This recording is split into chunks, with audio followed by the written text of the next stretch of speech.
Our next speaker, Dr. Nouri Gana, was born and educated in Tunisia and later studied and taught in Canada and the United States. Dr. Gana holds a joint appointment in the departments of Comparative Literatures and Near Eastern Languages and Cultures at UCLA. Dr. Gana's teaching and research interests include, but not limited to, Arab literature and cultures of North Africa and the Middle East. We are very pleased to have Dr. Gana here. I have to confess at the outset that I am reluctant to outline a plan of action, a specific pedagogical strategy, much less to make specific recommendations about potential syllabi or survey courses.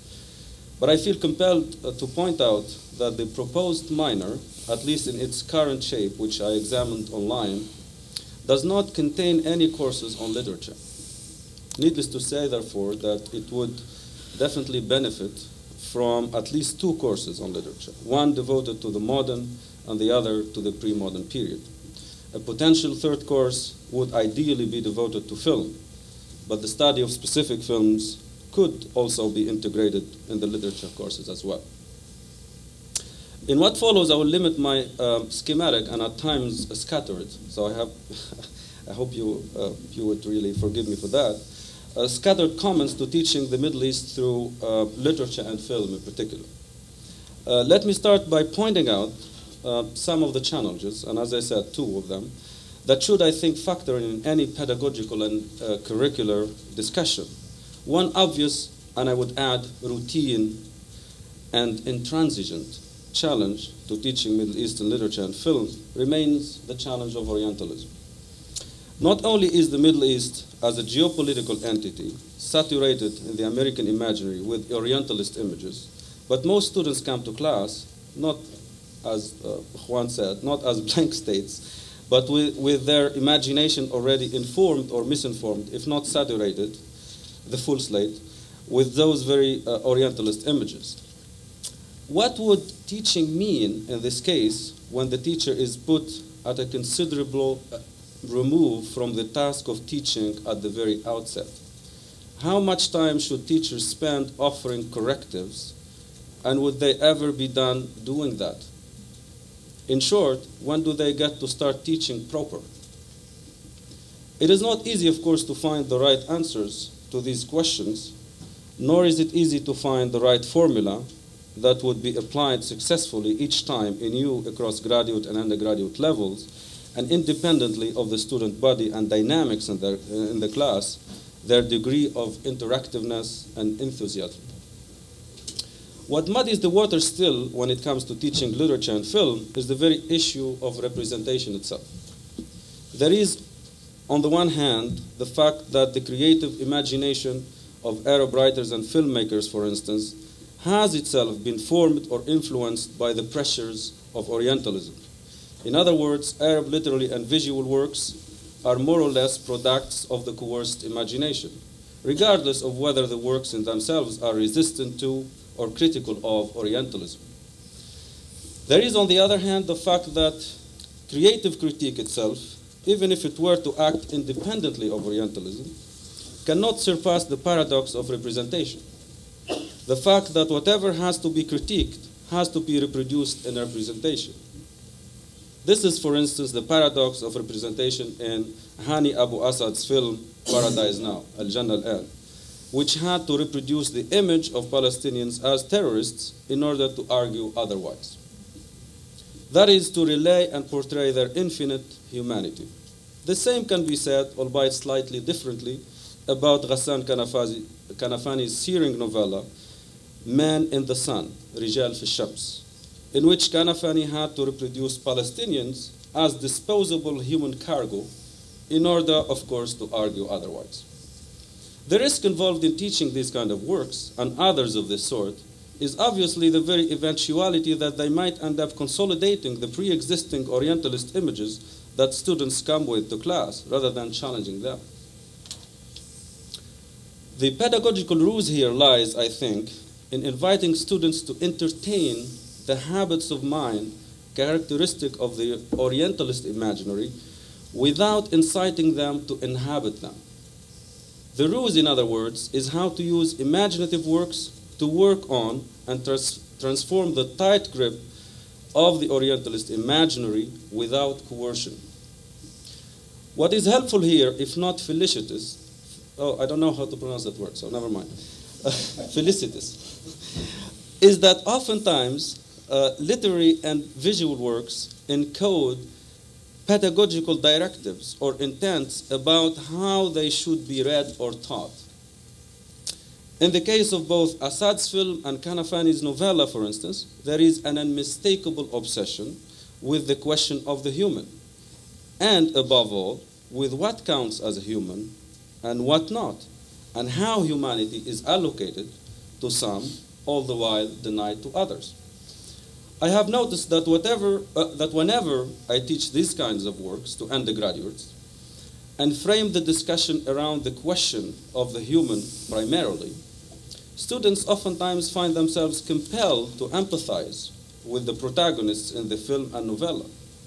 They start gradually but steadily to discern and disentangle the intersections between identity politics and the allocation of humanity.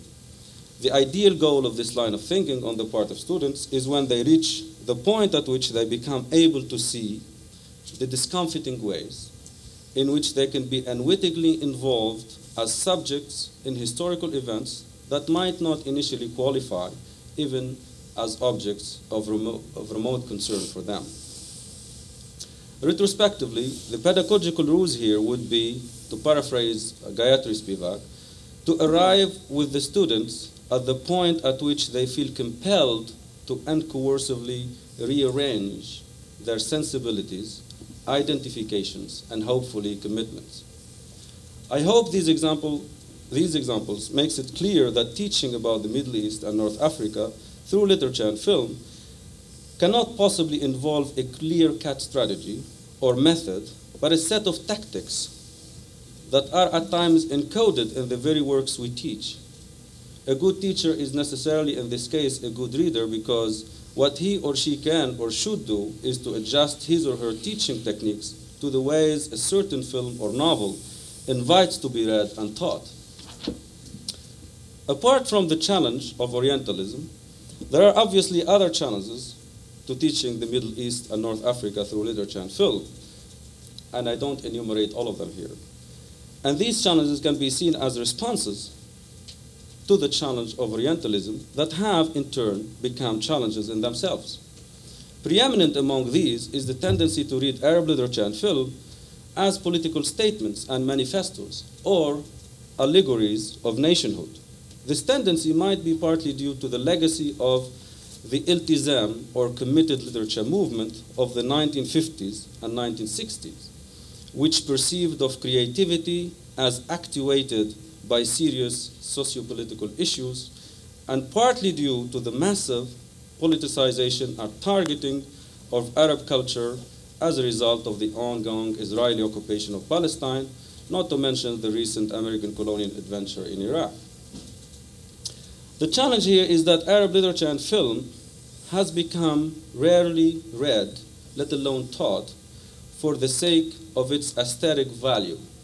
On the contrary, it is routinely taught for the sake of its political import. This tendency has, of course, reached a dramatic and most foreboding manifestation in the post-9/11 upsurge of market interest in all things Arab, not to mention the parallel thirst for expert knowledge about the Arab world, which has prompted no more than intelligence-gathering approaches to the literature and culture of the region and its diasporas. Even though the allegorical approach goes a long way in challenging Orientalist or Neo-Orientalist approaches to Arab literature and film, its effects are no less crippling. While it might be said to prefer culture with an agentive and political dimension, it oftentimes results in pedagogical and reading approaches that are less than flattering for both writers and filmmakers.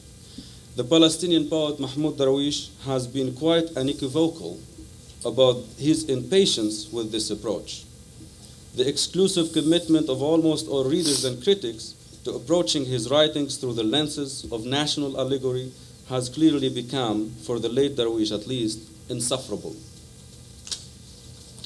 Darwish has never tired cautioning against, if not contesting, any exclusively allegorical reading of his poetry against the backdrop of Palestine's national struggle for self-determination.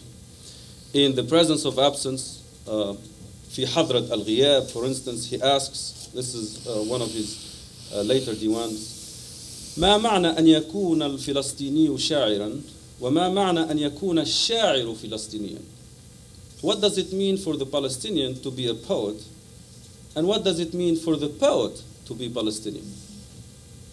What we have here is not merely a rhetorical question about the sovereignty of the poet or an aphoristic statement about the autonomy of art, but perhaps a tacit argument or a cautionary remark by Darwish about the inadequacy of the national allegory as a method of reading his legacy.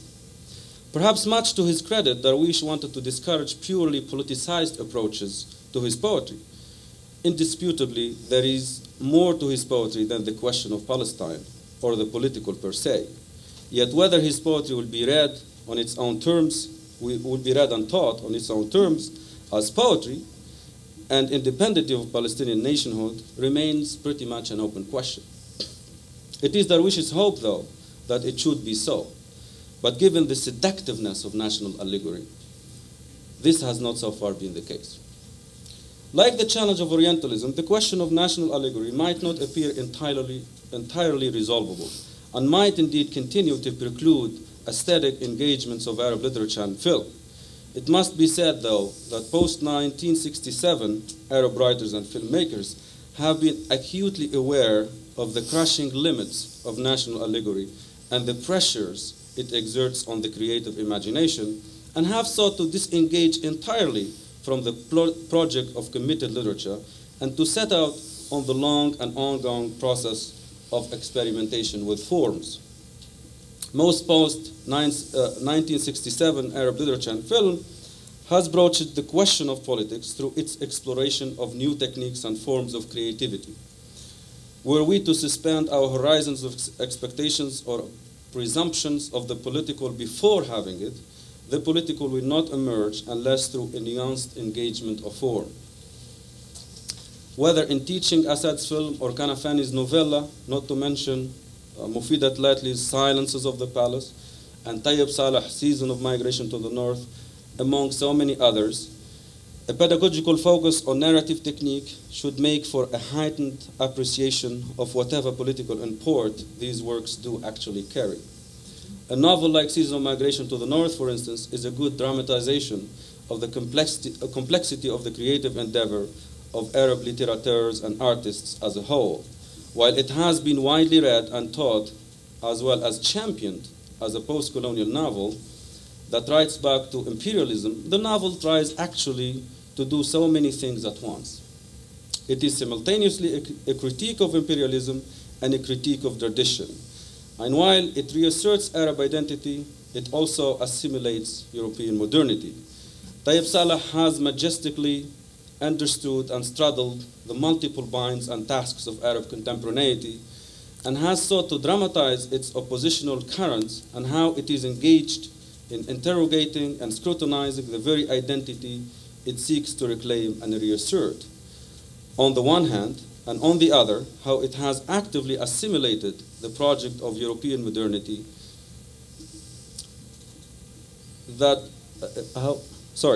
how it has actively assimilated the project of European modernity.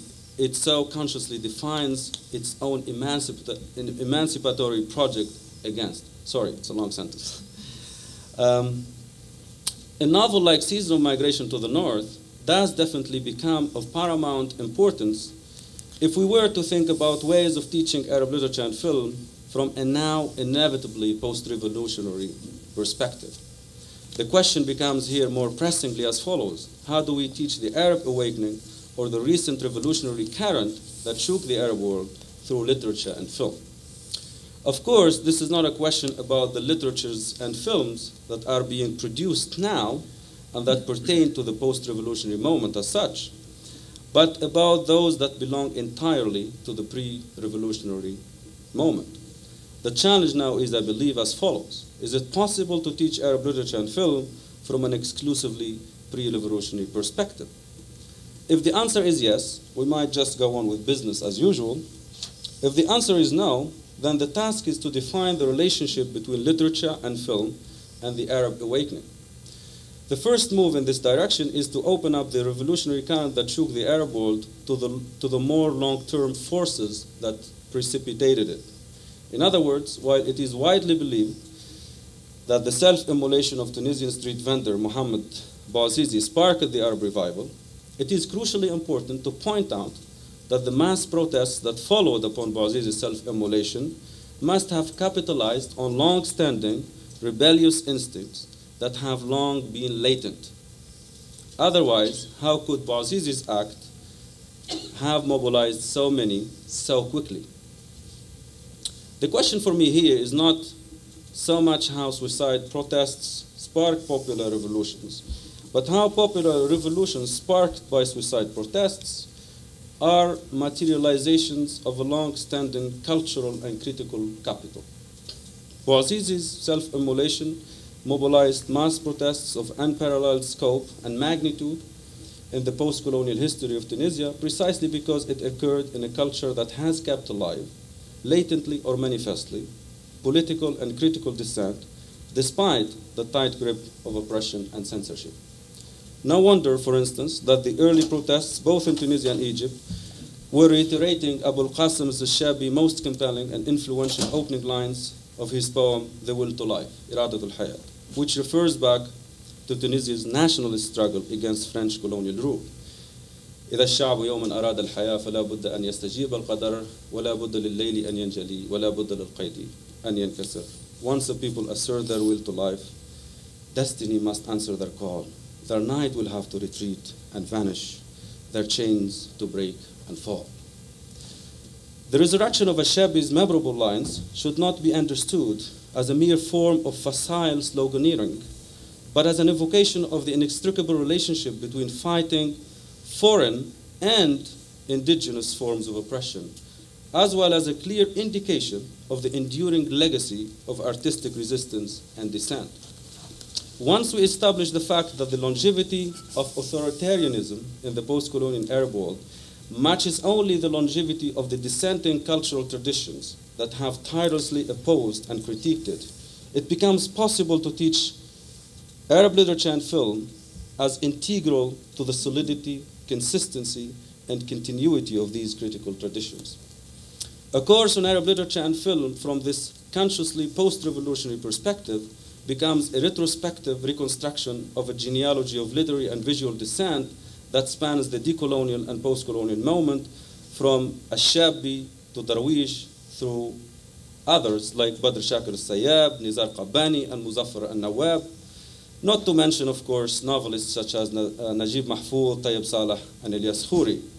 And insofar as film is concerned, this would span films from Yusuf Shaheen to Nouri Bouzid through films by Hani Abu Asad, Ilyas Sulaiman, and Mufida Tlatli.